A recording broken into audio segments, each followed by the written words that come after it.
Northeast San Diego County's backcountry. Look left for breathtaking screensaver images. Look right, and one can imagine what earlier people saw here. We're in oak woodland habitat. There are millions of acres just like this in California. It's abundant, but essential to plant and animal communities that live here. This acreage is part of a 420-acre private ranch, rich with flowing water, grasslands, hardwood-covered hills, and just a handful of people. On this early spring day, it's a mix of conservation biologists, foresters, and the property owners, Chuck and Judy Wheatley. Actually, a cougar lives up there part of the year.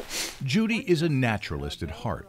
Her ranch, her home, is temporary. Before long, she and Chuck will have vanished from this land, their lives over, and their stewardship lost. Unfortunately, Chuck and I are not going to live forever. You can't control what happens to land after you expire. Normally, that's true. The owner's good intentions are gone as land is sold to pay estate and property taxes.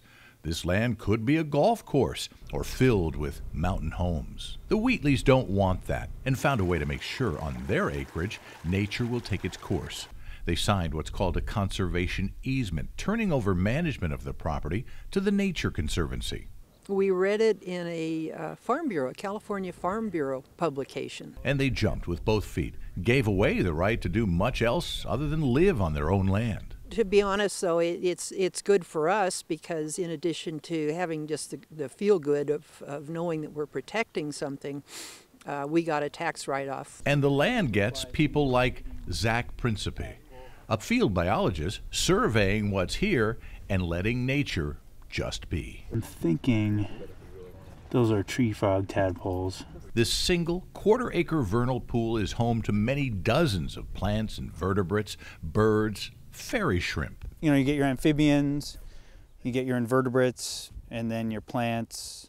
And if it's a big enough vernal pool complex or a long enough, even just one big pool, you'll even get two-striped garter snakes. It may not sound exciting to you, but simply put, without this little pool, many of these species would not exist for many miles around.